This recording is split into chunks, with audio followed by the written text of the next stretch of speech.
sinimá fi ṣàmì tó sọ ìgboro. Àwọn ìbejì tí wọ́n ṣe ara wọn. Ara mi rírí sinimá ilé lálejò. Ètò ìfowópamọ́ Alexis and Records Nigeria Limited ló gbé jáde. Àwọn tí wọ́n bá tún ti bẹ̀rẹ̀ ìjà wọn mo fẹ́ kó o jẹ́ pé wọ́n pé wo ti lọ́kọ tẹ̀ o. sáńkìdì lọ́kọ mi o. wá ní èmi èyí. orí má jẹun.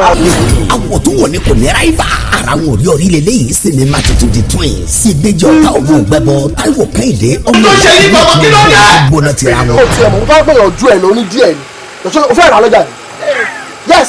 àwọn wo ló jùlọ. bẹ́ẹ̀ kò lọ bèrè 15 good minutes wọ́n fi jọ ẹ lọ 15 minutes tó lè rírà máa kó pé mi lè tira dùn ẹ. wọn àjàkú akátá lójoojúmọ́ àjàkú kàtàbà wọ́n fowó tákà lórí obìnrin wọn ń ta kàn gbà wọ́n fọ́ra wọn lórí wọn fẹ́ para wọn nítorí obìnrin kan ṣoṣo àgbò méjì ṣetán fẹ́ mú mi rágbádá sinimá tuntun The Twins. ó rí èrò pé máa ní ẹrù bíi tó wà important ní kẹrẹ wọn sàn ṣẹ́ẹ̀kì ẹ̀rọ rí ilé yìí tí mo wò yìí Ìbejì, a movie written and produced by Abidin Adeniran, packaged and directed by Wasiu Adeyanju Dejeniyan, starring Rotimi Sami, Nítorí Ọlá, Àdàwọlá Ọlátúnjí, Sekinatu Usman, Madam Sajẹ, Sherif Kazeem, Mẹ́rìtà Adéwálé, Dratọ̀ rẹ̀ níwà, Ayọ̀kúnlé Omiṣina, Adétúnjì Ìfẹ́olúwa, Ayọ̀kẹ́rọ̀ Májèlé àti bẹ́ẹ̀ bẹ́ẹ̀ lọ nínú sinimá titun The Twins. Ìbejì, subtitled in English, ó ti jáde sórí VCD nìkan, marketed and distributed by Bọ́lákalẹ̀ Films and Records Nigeria Limited, Block EU 18 Movie City, Ami Arena Shopping Complex, Bolade Oṣòdì, Lagos. Telephone 0033519849. Cinema titun The Twins. Iṣẹ́ bàbá iṣẹ́ ni ó kọjá àfẹnuròyìn ẹjọ́. Ó ti jáde,